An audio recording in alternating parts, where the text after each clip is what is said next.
नमस्कार प्यारे बच्चों, मैं परिहार सर आप सभी का मेरे इस YouTube channel primary digital study में स्वागत है। प्यारे बच्चों, आज के इस वीडियो में हम कक्षा तीसरी की गणित मेला का पाठ 7 सीखने जा रहे हैं और इस पाठ का नाम है रक्षाबंधन।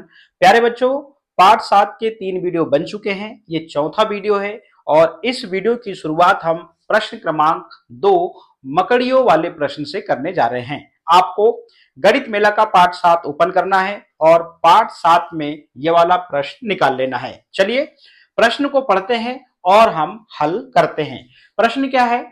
मकड़ियों के एक समूह में 32 पैर हैं और समूह में कितनी मकड़ियां होंगी ये हमको पता करना है। चलिए, इसके पहले हमने प्रश्न क्रमांक 1 को हल किया था।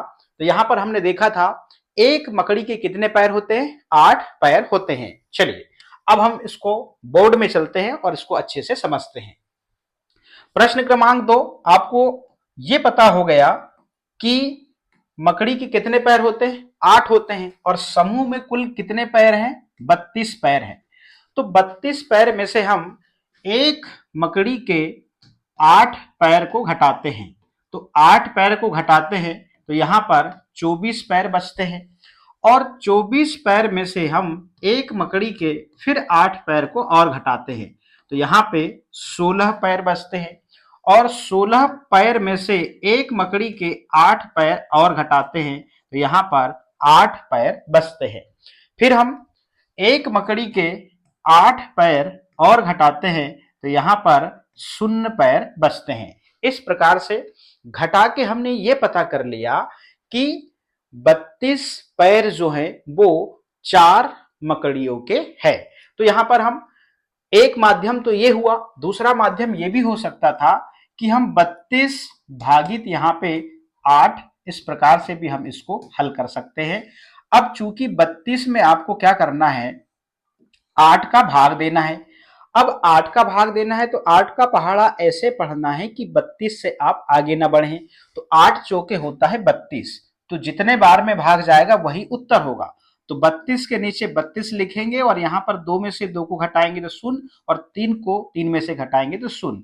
तो जो हमें उत्तर प्राप्त हुआ क्या? 32 भागित 8 बराबर 4। तो फाइनली हमको यहाँ पर उत्तर पता हो गया कि समूह में हम यहाँ उत्तर लिखेंगे इस प्रकार से। उत्तर लिखेंगे समूह, क्या लिखेंगे? समूह में 4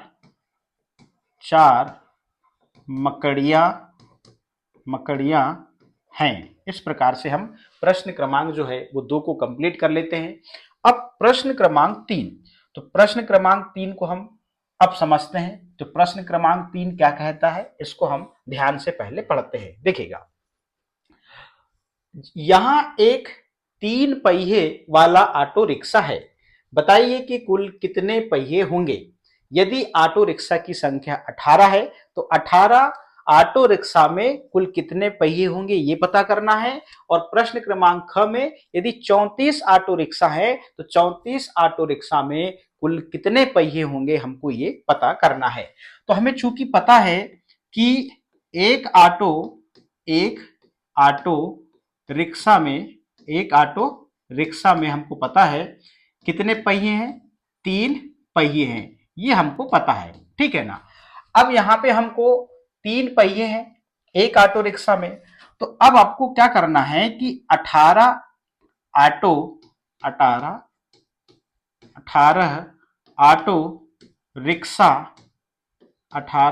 ऑटो रिक्शा में कितने पहिए होंगे ये हमको यहाँ पर ज्ञात करना है, ठीक है ना। अब ये हम प्रश्न क्रमांक क को हल करने जा रहे हैं। अब बड़े ध्यान से देखिएगा। अब चूंकि हम क्या करेंगे, 18 बार हम 3 को जोड़ते हैं तो हमें 54 यहाँ पर पहियों की संख्या प्राप्त होती है। इसको हम 18 गुणा यहाँ पे 3 लिख सकते हैं और हम यहाँ पर 54 लिख सकते हैं। इसको हम ऐसे भी हल कर सकते थे। देखिएगा, 18 गुणा 3, अब इसको हम हल करेंगे। चूंकि अब हम पहाड़ा सीख गए हैं तो अब हमें शॉर्टकट ट्रिक भी आनी चाहिए। आप 18 बार 3 को कब तक जोड़ेंगे? देखिएगा, अब 3 का पहाड़ा आप 8 बार पढ़ेंगे। 18 में आप गुणा कर रहे हैं। 3 का पहाड़ा आप 8 बार पढ़ेंगे तो कितना आएगा, 3 अट्ठे 24 आया। तो 24 की हम 4 लिखेंगे और 2 को हम यहाँ पर दहाई के ऊपर लिख देंगे, ठीक है ना। फिर 3 एकम 3 और 3 में हम 2 को जोड़ देंगे, तो 3 में 2 को जोड़ेंगे तो ये 54 आएगा। इस प्रकार से भी हम हल करके यहाँ पर ये पता कर सकते हैं। अब उत्तर यहाँ पर हम लिख देंगे कि 18, क्या लिखेंगे हम यहाँ पर, यहाँ उत्तर लिखेंगे 18 ऑटो रिक्शा में 54 पहिए हैं। इस प्रकार से ये प्रश्न को कंप्लीट कर लेते हैं। अब प्रश्न क्रमांक ख, तो प्रश्न क्रमांक ख क्या कहता है, अब हम इसको पढ़ते हैं, चलिएगा। प्रश्न क्रमांक ख कहता है कि 34 ऑटो रिक्शा में कितने पहिए होंगे। तो चूंकि हमको पता है, प्रश्न क्रमांक हम यहाँ पर ख लिखेंगे इस प्रकार से, और हम इसका यहाँ पर हल लिखेंगे। देखिएगा, अब एक ऑटो, ये आपको पता है, एक ऑटो रिक्शा में 3 पहिए होते हैं। तो यहां पर हमको पता करना है कि 34 ऑटो रिक्शा में कितने पहिए होंगे, ये हमको यहां पर पता करना है, ठीक है ना। अब देखिएगा, अब इसको हम यहां पर 34 बार 3 को जोड़ेंगे तो कितना आएगा। अब हम 34 बार 3 को जोड़ेंगे तो हमारी कॉपी भर जाएगी। तो हमने जो इसका शॉर्टकट ट्रिक बताया है कि 34 में हम 3 का गुणा करेंगे, तो 3 का पहाड़ा हम 4 बार पढ़ेंगे, तो 3 चौके 12, तो 12 में हम 2 यहां लिख दिए और 1 यहां पर दहाई में लिख दिए। फिर 3 का पहाड़ा 3 बार पढ़ेंगे, 3 तिया 9 और 1 10। इस प्रकार से हमको पहियों की संख्या यहां पर पता चल गई। तो यहां पर 34 गुणा 3 बराबर यहां पर आ जाएगा 102। तो फाइनली हमको यहां पर आंसर पता लग गया। अब यहां पर हम उत्तर लिख देंगे, ठीक है ना। इस प्रकार से हम सवाल को हल करते हुए आगे बढ़ेंगे। तो यहां लिखेंगे 34 ऑटो, क्या लिखेंगे, 34 ऑटो रिक्शा में 102 पहिए हैं। इस प्रकार से प्रश्न क्रमांक 3 आपका जो है वो कंप्लीट होता है। प्रश्न क्रमांक 4 में हमको चूंकि यहां पर पता लग चुका है कि कुल पहियों की संख्या दी हुई है, हमें यहां पर ऑटो रिक्शा की संख्या ज्ञात करना है। तो चलिएगा, अब यहां पे 36 क्या है, कुल, यहां पे क्या है, कुल 36 क्या है, पहिए हैं, ठीक है ना। कुल 36 पहिए हैं, ठीक है। अब यहां पे हमको ऑटो रिक्शा की संख्या पता करना है। क्या करना है हमको, ऑटो रिक्शा की संख्या हमको यहां पर क्या करना है, पता करना है, ठीक है। तो यहां क्वेश्चन मार्क डाल देते हैं। तो चूंकि हमको पता है कि एक ऑटो, यहां लिखेंगे एक ऑटो रिक्शा में कितने पहिए होते हैं, 3 पहिए होते हैं, ठीक है ना। कितने होते हैं, 3 पहिए होते हैं। तो यहां पे 36 पहिए हैं, तो हम 36 भागित यहां पर 3 करेंगे और जो उत्तर आएगा हम यहां पर लिखेंगे। अब देखिएगा, 36 में अब हम 3 का भाग देंगे। क्या करेंगे, हम 3 का भाग देंगे। अब 36 में 3 का भाग देने पे हमें यह पता लग जाएगा कि यहां पे कुल कितने ऑटो रिक्शा हैं। देखिएगा, अब चूंकि यहां पे पहली संख्या में भाग जा रहा है, एक बार 3 एकम 3, तो हम यहां पर 1 लिख देंगे और यहां पर 3 इसमें से घटा देंगे, तो यहां पर 0 आएगा और उतारेंगे 6। अब 3 का भाग हम 6 में देंगे, मतलब 3 का पहाड़ा ऐसा पढ़ेंगे 6 से आगे न बढ़े। तो 3 एकम 3, 3 दूनी 6, तो यहां पर 2 बार गया। तो इस प्रकार से 6 में से 6 घटाएंगे तो 0 जाएगा। और हमें यहां पर देखिए, जितने बार भाग गया मतलब वही उत्तर होगा। 36 में हम 3 का भाग देंगे तो यहां पर हमको ऑटो रिक्शा की जो संख्या है वो 12 पता लग जाती है। और हम यहाँ पर लिख देंगे, क्या लिखेंगे कि गैराज में, उत्तर लिखेंगे यहाँ पर, उत्तर लिखेंगे, उत्तर लिखेंगे गैराज में, गैराज में 12 ऑटो ऑटो रिक्शा रिक्शा हैं। इस प्रकार से ये प्रश्न आपका कंप्लीट होता है। अब प्रश्न क्रमांक 5, 55 चींटियों की एक पंक्ति है जिसमें हर चींटी के 6 पैर हैं और पंक्ति में पैरों की कुल संख्या कितनी है ये पता करना है। देखिए एक पूरी लाइन है, इस लाइन में 55 चींटियां हैं मान लीजिए, और एक चींटी के 6 पैर हैं। अब हमको पता करना है कि 55 चींटियों के कुल कितने पैर हैं। तो सीधी सी बात है, हम यहां पर प्रश्न क्रमांक 5 को यहां पर हल करने जा रहे हैं, ठीक है ना। अब बड़े ध्यान से देखिएगा, मतलब हम 55 बार 6 पैर की संख्या को जोड़ेंगे तो हमें यहां पर कुल पैरों की जो संख्या है वो पता लग जाएगी। इस प्रकार से हमको हल करना होगा।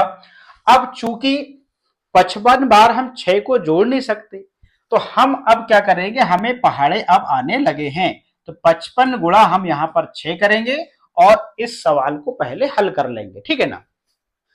6 का पहाड़ा हम 5 बार पढ़ेंगे तो 6 पंचे 30 होता है, तो 30 में से हम शून्य को यहां लिखेंगे और 3 को यहां पर दहाई में लिखेंगे। फिर 6 का पहाड़ा हम 5 बार पढ़ेंगे, इसमें करेंगे गुणा, तो 6 पंचे 30, तो 30 में हम 3 को जोड़ेंगे तो 30 3 यहां पर 33 हो जाता है। फाइनली यहां पर पैरों की संख्या हमको पता लग गई है, तो यहां पर हम ऐसे लिख सकते हैं 55 गुणा यहां पे लिखेंगे 6 बराबर 330, यहां पर हम पैर लिख सकते हैं। अब हम फाइनली उत्तर लिख सकते हैं कि उत्तर लिखेंगे यहां पर इस प्रकार से, पंक्ति में पैरों की कुल संख्या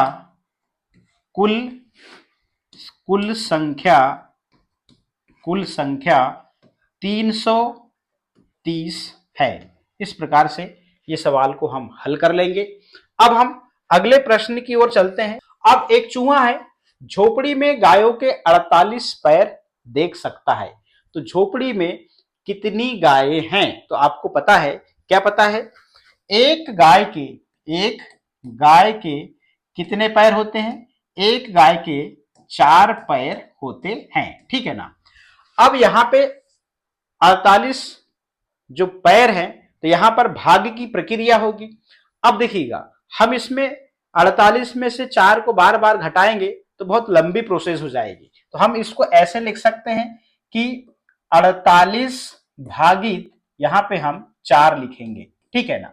अब इसको हमको हल करना पड़ेगा, तो 48 में हम क्या करेंगे, 4 का भाग देंगे इस प्रकार से, ठीक है। तो हम 48 में 4 का भाग देते हैं, 4 का पहाड़ा ऐसा पढ़ते हैं कि इस 4 से ना बढ़े, तो 4 एकम 4, ठीक है ना। तो यहाँ 4 में से 4 को हम घटा देंगे, शून्य आ जाएगा, फिर 8 को उतार देंगे, फिर 4 का पहाड़ा ऐसा पढ़ेंगे कि 8 से आगे ना बढ़े, तो 4 दूनी यहाँ पे होगा 8। तो इस प्रकार से हम 8 में से 8 को घटाएंगे, शून्य प्राप्त होगा। तो फाइनली हम यहाँ पर जो जितने बार भाग जाता है वही इसका उत्तर होता है। अब हम इसके आगे यहाँ पर लिखेंगे कि 48 भागित 4 बराबर 12। तो यहाँ पे हमको ये पता लग गया कि झोपड़ी में कितनी गायें हैं। तो हम यहाँ पर उत्तर लिखेंगे झोपड़ी में, यहाँ लिखेंगे झोपड़ी में 12 गाय हैं, इस प्रकार से। तो प्रश्न क्रमांक 6 आपका कंप्लीट हो गया और इस प्रश्न को हमने फाइनली यहां पर हल कर लिया। अब प्रश्न क्रमांक 7, कौवा जो है झोपड़ी में गायों के 24 सींग देख सकता है, तो झोपड़ी में पैरों की कुल संख्या कितनी होगी? अब देखिएगा, अब यहाँ पे पैरों की संख्या पूछ रहा है, तो आपको पता है एक गाय के कितने पैर होते हैं। अभी आपने इस सवाल को हल किया, एक गाय के यहाँ पर 4 पैर होते हैं, ठीक है ना, ये अभी आपको पता है। प्रश्न क्रमांक आप 7 को हल करने जा रहे हैं, ठीक है ना, इस प्रकार से। अब आपके पास में यहां देख रहे हैं कि झोपड़ी में गायों के 24 सींग देख सकता है। अब आपको यह भी पता होना चाहिए कि गाय एक गाय के कितने सींग होते हैं, 2 सींग होते हैं। कितने होते हैं, 2 सींग होते हैं, ठीक है ना। अब यहां पे झोपड़ी में पैरों की कुल संख्या कितनी होगी ये पता करना है। तो अब चूंकि आपको यहां पर यह पता होना चाहिए कि सींग यहां पर मान लीजिए 24 है, सींग यहां पर 24 है। अब यहां पे झोपड़ी में पैरों की संख्या पता करना है, तो पहले हम ये पता करेंगे कि गाय कितनी है। गाय कितनी है, तो हम सबसे पहले क्या करेंगे, 24 भागित यहां पर 2 करेंगे। 24 भागित यहां पर 2 करेंगे तो हमको यहां पर गाय की संख्या पता लग जाएगी। तो हम यहां पर 24 में हम 2 का यहां पर भाग देंगे इस प्रकार से। तो यहां पर 2 एकम 2, ठीक है ना, तो ये 0 आया, फिर 4 उतारे, फिर 2 दूनी 4, तो यहां पर 4 में से 4 को घटाएंगे, तो यहां पर कितने बार भाग गया, 2 बारम 24 होता है, तो यहां पर 12 बार में गया। कितने बार में गया, 12 बार में। तो यहां पर कुल गाय कितनी है, अब यहां पे कुल जो गाय है उसकी संख्या आपको पता लग गई। कुल गाय जो है यहां पर 12 है, ठीक है ना। अब झोपड़ी में पैरों की कुल संख्या कितनी है, तो अब यहां पे आगे क्या करेंगे कि 12 गुणा 4 बराबर यहां पे आपको अब पैरों की संख्या पता करना है। तो आप 12 बार आप क्या करेंगे, 12 बार आप 4 को जोड़ते हैं तो कितना प्राप्त होगा, यहां पे प्राप्त होगा 48 प्राप्त होगा। तो यहां पर 48 आपको पैर की आपको संख्या पता लग जाती है। तो हम फाइनली यहां पर उत्तर पर पहुंच गए हैं कि झोपड़ी में पैरों की कुल संख्या कितनी होगी, 48 पैर होगी। देखिएगा, सबसे पहले आपने सिंग देखा कौवा ने, तो सिंग देखा तो 2 सिंग दिखे, 2 सिंग दिखे एक गाय के, तो 24 सिंग दिख रहे हैं। तो 24 सिंग मतलब यहाँ पे 12 गाय हैं। अब 12 गाय में हमने क्या करा, 4, भाई एक गाय के 4 पैर होते हैं, तो 12 में फिर हमने 4 का गुणा कर दिया, तो फिर यहाँ पे फाइनली हमें पता लग गया कि 48 पैर हैं। इस प्रकार से प्रश्न क्रमांक जो है 7 आपका कंप्लीट होता है। आइए सोचते हैं, एक मेंढक 0 पर है। लीजिए, संख्या रेखा वाले सवाल है और ये आपको बहुत मजा भी आएंगे। एक मेंढक 0 पर है, वह 7 कदमों की छलांगे लगाता है। वह सबसे बड़ी संख्या क्या होगी जिस पर मेंढक 50 पास करने से पहले पहुंचेगा, मतलब 50 पार करने से पहले पहुंचेगा। चलिएगा, 0 से वो 7 कदमों की छलांग लगाएगा। हम लगाते हैं यहां से, आपको यहां पर 7 की छलांग लगाना है। 0 से आप 7 भी गिनेंगे तो आप 7 की छलांग आप लगाते चले जाएंगे। ये पहली छलांग 7 पे, दूसरी छलांग 14 पे, तीसरी छलांग 21 पे और चौथी छलांग जो है आप पहुंच गए 28 पे और पांचवी छलांग जो है आपने 35 पे लगाए। अब 35 के बाद में 1 2 3 4 5, पांचवी छठवीं छलांग अब आएगी आपकी 42 पे और यहां पे आप देख रहे हैं 7वीं छलांग आप 42 से लगाते हैं तो यहां पर आप 49 पे पहुंच जाते हैं। तो फाइनली जैसा यहां पे प्रश्न में पूछा गया, जिस पर मेंढक 50 पार करने से पहले पहुंचेगा, मतलब वो संख्या क्या होगी, 49 होगी। इस प्रकार से हम यहाँ पे प्रश्न क्रमांक 1 को कंप्लीट कर लेते हैं 7 की छलांग लगाकर। अब प्रश्न क्रमांक 2, एक मेंढक 50 से पीछे की ओर छलांग लगाना चाहता है। वह 7 कदमों की छलांग लगाता रहता है। वह कौन सी संख्या है जिसके बाद मेंढक के लिए 7 कदमों की छलांग लगाना संभव नहीं है। अब 50 से लगाएगा, तो 50 से लगाएगा तो कहां पहुंचेगा, वो पहुंचेगा 43 पे, ठीक है ना। 7 कदमों की छलांग कहां लगाता है, वो पीछे की ओर लगाता है। फिर अगली छलांग 7 दूसरी वाली पीछे की ओर कहां से लगाएगा, वो जाएगा कहां पे, 36 पे, ठीक है ना। इस प्रकार से आप गिन भी सकते हैं। 36 से अगली जो छलांग लगाएगा वो लगाएगा 29 पे, और 29 से अगली छलांग लगाएगा 22 पे, और 22 से अगली छलांग लगाएगा वो कहां लगाएगा, 15 पे, और 15 से अगली छलांग जो लगाएगा वो लगाएगा कहां पे, 8 पे, और 8 से जो अगली छलांग लगाएगा वो लगाएगा 1 पे। तो फाइनली ऊपर क्या हुआ था, 0 से छलांग लगाया था तो वो 49 पे पहुंचा था, ठीक है ना। और यहां पे क्या हुआ, 50 से छलांग लगाया तो यहां पर एक संख्या पे पहुंच गया, और यहां पे पूछा गया है जिसके बाद मेंढक के लिए 7 कदमों की छलांग लगाना संभव नहीं है, तो वह कौन सी संख्या है, वो संख्या है 1, ये है, वो है 1, ठीक है ना। उधर हमने संख्या 49 देखे थे। तो प्रश्न क्रमांक 2 जो है वो कंप्लीट होता है। प्रश्न क्रमांक 3, मेंढक को हर बार 7 कदमों की छलांग लगाते हुए 0 तक पहुंचने के लिए किस संख्या से शुरुआत करनी चाहिए, आपको क्या लगता है। देखिएगा, एक तो वो 7 से भी कर सकता है यहां से, एक तो वो 14 से भी कर सकता है, 21 से भी कर सकता है, 28 से भी कर सकता है, और 35 से भी कर सकता है, और 42 से भी कर सकता है, और 49 से भी कर सकता है। तो यहां से वो शुरुआत कर सकता है, यहां से जहां जहां हमने निशान लगाए हैं। कहने का मेरा मतलब यह है कि 7 के पहाड़े में जो भी संख्याएं आती हैं उन संख्याओं से वो छलांग लगाता है तो वो कहां पहुंच जाएगा, वो 0 पर पहुंच जाएगा, ठीक है ना। इस प्रकार से प्रश्न क्रमांक जो 3 है वो कंप्लीट होता है। पुरी का समुद्र तट है, एक दीवार लटकन वाल हैंगिंग इसको कहते हैं, ठीक है ना, की कीमत 42 रुपए है।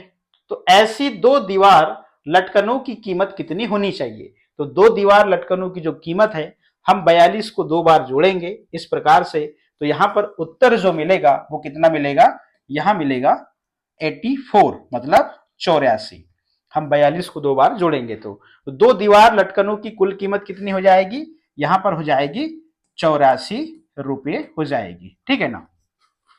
अब प्रश्न क्रमांक 2, रबड़ी के एक कप की कीमत, रबड़ी के एक कप की कीमत 75 रुपए है। तो प्रीति 5 कप रबड़ी खरीदती है, उसके पास उसकी मां का पर्स है जिसमें केवल 100 के नोट हैं, तो उसे दुकानदार को 100 के कितने नोट देने चाहिए और दुकानदार प्रीति को कितना लौटाएगा। 5 कप रबड़ी की कुल कीमत कितनी है यह भी पता करना है। चलिएगा, इस प्रश्न को हम बोर्ड में समझते हैं और अच्छे से ये समझ में आएगा। ये रहा रबड़ी वाला प्रश्न। चलिए, फाइनली ये रहा प्रश्न। अब इस प्रश्न में थोड़ा सा आपको बहुत कुछ हल करना है, जरा ध्यान दीजिए। सबसे पहले हम क्या करते हैं कि एक कप की कीमत कितनी है, 75 रुपए है, तो यहां पे हम 5 कप रबड़ी की कीमत निकाल लेते हैं। यहां देखिए 5 कप रबड़ी की कुल कीमत, तो यहां पर 75 रुपए में हम क्या करते हैं, यहां पर 5 कप रबड़ी की कीमत हमको पता करना है। इसका मतलब यहां पर हम 75 में 5 का गुणा करेंगे, या फिर हम कह सकते हैं कि 75 बार यदि हम 5 को जोड़ते हैं तो जो उत्तर आएगा वही यहां पर कुल कीमत हमें पता लग जाएगी। अब देखिएगा, अब 75 में हम 5 का गुणा करेंगे, ठीक है ना। अब हम 75 बार 5 को तो जोड़ नहीं सकते, तो 5 25 होता है, तो 5 25 में 5 यहां लिखेंगे और 2 यहां पे लिखेंगे। 25 में दहाई का अंक 2 है तो हम यहां पे दहाई के ऊपर लिख देते हैं। अब 5 7 35, 5 का पहाड़ा 7 बार पढ़े तो 5 7 35, 35 में 2 जोड़े तो यहां पे आ जाएगा 37। कितना आ जाएगा, 37 आ जाएगा। तो 375 कितना आया, 375। तो यहां पर हमने 75 गुणा यहां पे 5 किया तो यहां पर 375 हमको कुल कीमत यहां पर पता चल गई। ठीक है ना। मगर यहाँ पे एक बात कही जा रही है कि जिसमें केवल 100 के नोट हैं उसके मां के पर्स में, तो दुकानदार को वो 100 के कितने नोट देना चाहिए, तो 100 के उसे 4 नोट देना चाहिए। तो यहां पर 100 के 4 नोट दिए, तो यहां पे 400 में से वो, यहां पे देखिएगा 400 में से 375 रुपए वो क्या करेगा, घटा देगा, क्योंकि 375 रुपए देने हैं दुकानदार को। तो दुकानदार प्रीति को कितना लौटाएगा, ये यहां पे हमको पता करना पड़ेगा। तो 400 में से हम क्या करेंगे, 375 को घटा लेंगे। देखिएगा, बड़े ध्यान से देखिएगा, यहां शून्य है, यहां भी शून्य है।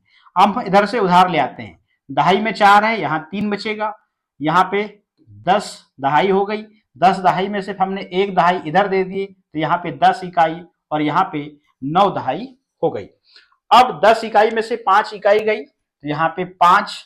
अब यहाँ पे 9 क्या बची, दहाई बची। अब 9 दहाई में से आप देख रहे हैं 7 दहाई हमको कम करना है, तो यहाँ पे 2 ही दहाई बचेगी और 3 दहाई में से 3 दहाई यहां से घटाएंगे तो 0 आएगा।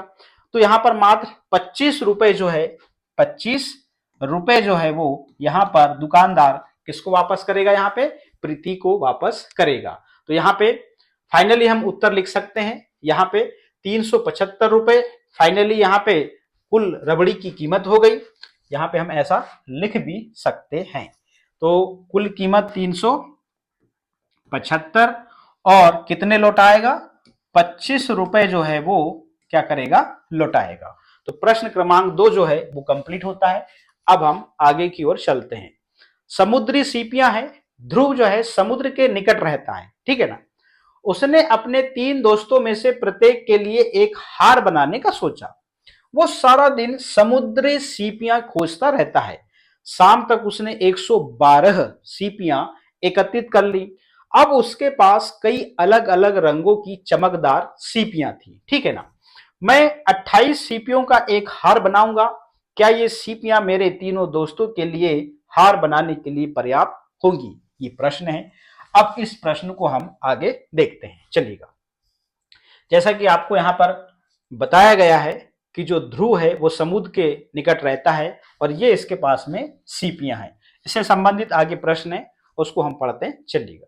ये रहा, उसने एक हार, क्या लिखा है, उसने एक हार के लिए 28 सीपियां ली, मतलब 112 में से 28 सीपियां को घटाया तो अब उसके पास में 84 सीपियां बची। अब उसके पास 84 सीपियां बची थी, फिर उसने दूसरे हार के लिए 28 सीपियां और ली।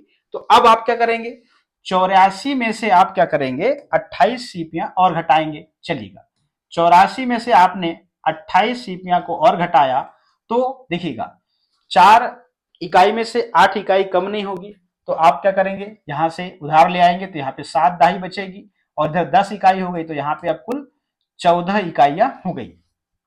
14 इकाई में से आप 8 इकाई कम करते हैं तो यहाँ पे 6 इकाई बचेगी और 7 में से आप 2 दहाई को कम करते हैं तो यहाँ पर 5 दहाई बचेगी। तो कुल यहाँ पर 56 सीपियां उसके पास बचेगी। तो हम यहाँ पर उत्तर लिख देंगे 56। तो अब कितनी सीपियां बची उसके पास में, 56 बची। आगे देखते हैं, फिर उसने तीसरे हार के लिए सीपियां ली, उसके पास कितनी सीपियां रहेगी। अब 56 में से अब क्या करेंगे, यहाँ पे 56 में से फिर यहाँ पे 28 सीपियां को घटाएंगे, ठीक है ना। वही चीज 6 इकाई में से 8 इकाई घटेगा नहीं, फिर आप यहां से उधार लेंगे, यहाँ पर 4 बचेंगी, यहाँ पे 10 इकाई हो गई और 6 16, 16 में से 8 इकाई को आपने कम किया, 8 इकाई बची, 4 में से 2 दहाई को कम किया, यहाँ पर 2 दहाई बची। तो यहाँ पर फिर उसने तीसरे हार के लिए सीपियां ली, तो उसके पास अब कितनी सीपियां बच गई, 28 बच गई। हम यहाँ पर 28 यहाँ पर लिख देंगे। क्या सीपियां उसके सभी दोस्तों के लिए हार बनाने के लिए पर्याप्त हैं, तो यहाँ पे देखिएगा, अब यहाँ पे हाँ पर्याप्त हैं, ठीक है ना। तो यहाँ पे हम लिख देंगे हाँ, इस प्रकार से हमने यहाँ पर हाँ लिख दिया। अब ध्रुव 112 सीपियों से कितने हार बना सकता है, यहाँ पे हम लिखेंगे 4, ठीक है ना। इस प्रकार से 3 यहाँ हार बन गए और यहाँ चौथे के लिए यहाँ पर सीपियां बची हुई हैं। चलिएगा, अब अगला प्रश्न है, कन्नू 17 समुद्री सीपियों का हार बनाता है और 100 सीपियों का उपयोग करके ऐसे कितने हार बनाए जा सकते हैं, ये हमको पता करना है। कन्नू 17 समुद्री सीपियों का हार बनाता है और 100 सीपियों का उपयोग करके ऐसे कितने हार बनाए जा सकते हैं। तो वही टेक्निक हम अपनाएंगे। अब यहाँ पे 100 में से क्या करेंगे, 17 सीपियों को घटाएंगे, ठीक है ना, एक हार के लिए हम यहाँ पर ऐसे लिखते जाएंगे, ठीक है ना। अब 100 में से हमने 17 को घटाया, तो चूंकि यहाँ पे देखिएगा शून्य है, यहाँ भी शून्य है, तो यहाँ से हमने 1 सैकड़ा उधार लिया, तो यहाँ पे 10 सैकड़ा हो गए, और 10 सैकड़े में से फिर हमने इधर उधार दिया, तो यहाँ पे 9 बचे, और यहाँ पे 10 इकाई हो गई, ठीक है ना। अब 10 इकाई में से हम 7 इकाई को घटाते हैं, तो यहाँ पे 3 इकाई बचती हैं, और 9 में से 1 दहाई को कम करते हैं, तो यहाँ पर 8 दहाई बचती है। इस प्रकार से हमने एक हार बनाया, तो अब यहाँ पे 83 सीपियां बची। फिर 83 में से हमने क्या करा, 83 में से फिर हमने दूसरे हार के लिए 17 जो है सीपियां यहां से फिर घटाया, ठीक है ना। अब चूंकि आप देख रहे हैं 3 में से 7 घटेगा नहीं, तो यहां से आप फिर उधार लेते हैं, और यहां पर 10 और 3 13 हो जाएगा। अब 13 इकाई में से 7 इकाई को आप कम करेंगे, तो यहाँ पे कितना बचेगा, यहाँ पे 6 बचेगा, और 7 में से 1 दहाई कम करेंगे, तो यहाँ पे 6 दहाई बचेंगी। इस प्रकार से दूसरा जो हार था, वो दूसरे हार के लिए आपने फिर 17 सीपियां कम किया, तो यहाँ पे अब कितनी सीपियां बची, 66 सीपियां बची। अब इसी प्रकार से आप 66 में से फिर 17 आप कम करते हैं, ठीक है ना, ये तीसरे हार के लिए, ठीक है ना, तीसरे हार के लिए। अब यहाँ पे देखिएगा फिर वही चीज, यहाँ से उधार ले जाएंगे, यहाँ पे 5 दहाई बचेगी, यहाँ पे 16 हो जाएगा, 1 दहाई जाएगी, तो 10 और 6 16। अब 16 में से आप क्या करेंगे, 7 इकाई कम करेंगे, तो 7 इकाई कम करेंगे तो यहाँ पे 9 आ जाएगा। अब 5 दहाई में से 1 दहाई कम करेंगे, तो यहाँ पे 4 आ जाएगा। अब चौथे हार के लिए आप इस 49 में से फिर 17 को आप घटाते हैं, तो आप ये चौथा हार है, ये 3 हार बन चुके हैं। अब 9 में से 7 इकाई को आप घटाते हैं, तो यहाँ पे 2 बचता है, और 4 में से 1 आप घटाते हैं, तो यहाँ पे 3 बचता है। अब 5वें हार के लिए आप फिर यहाँ से 17 सीपियां को फिर घटाते हैं।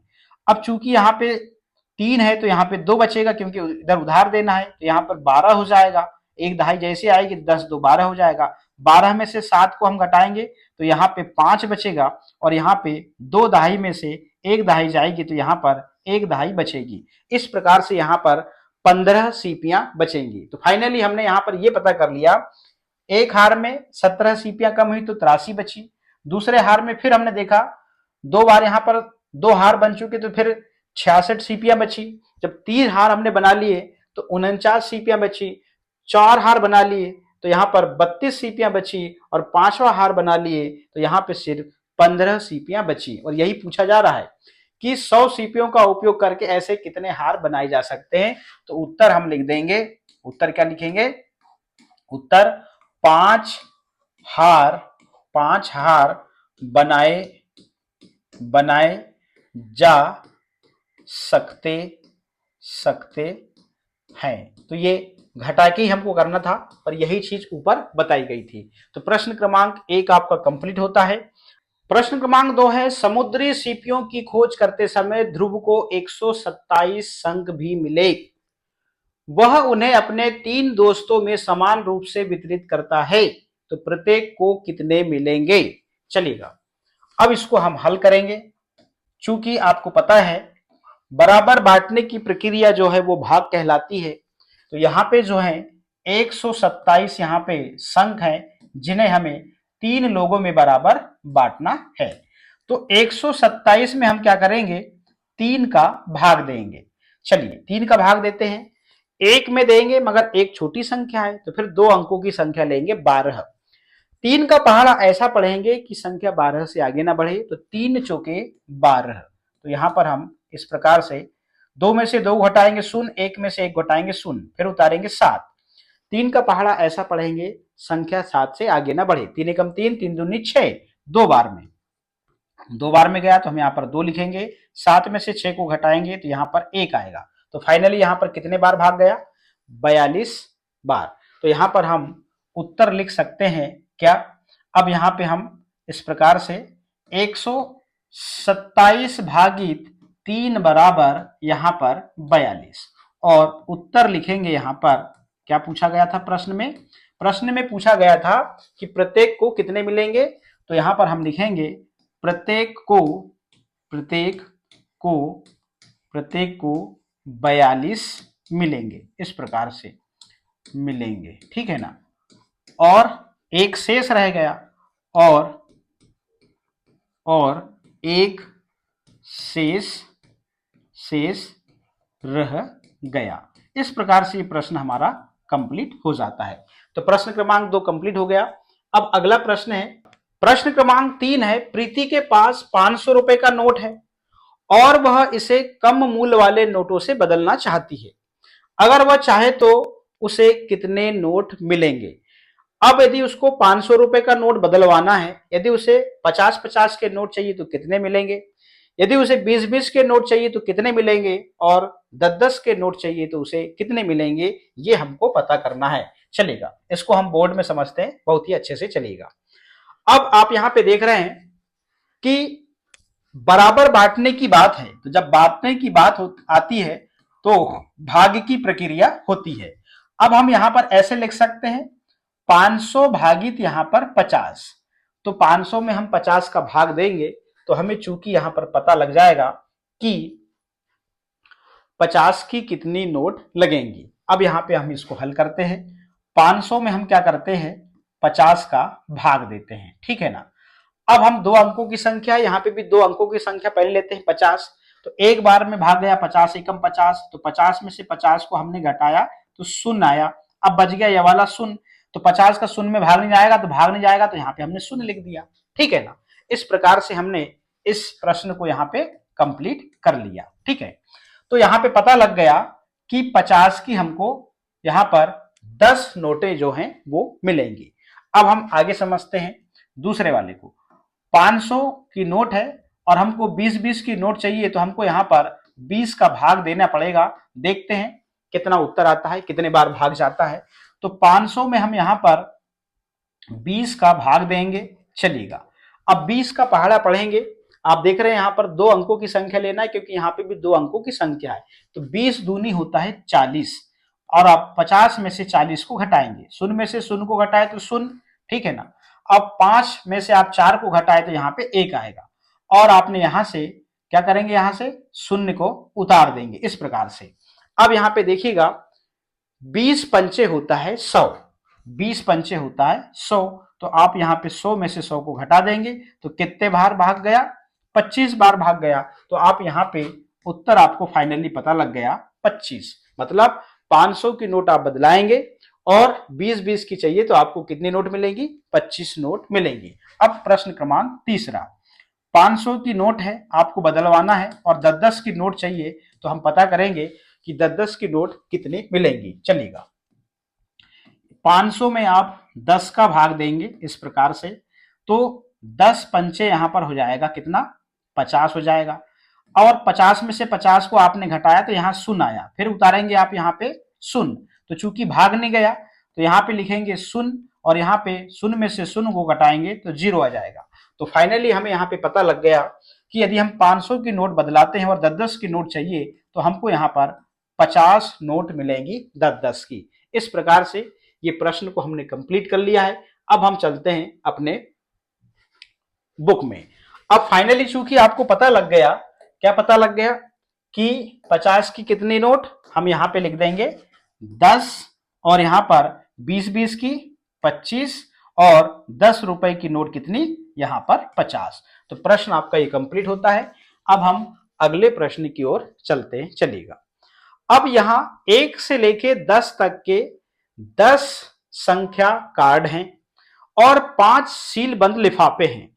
प्रत्येक लिफाफे में 2 कार्ड हैं और उसके ऊपर उसमें मौजूद संख्याओं का गुणा लिखिए। चलिएगा, अब यहाँ पे आपको देख रहे हैं, यहाँ पे 5 लिफाफे हैं।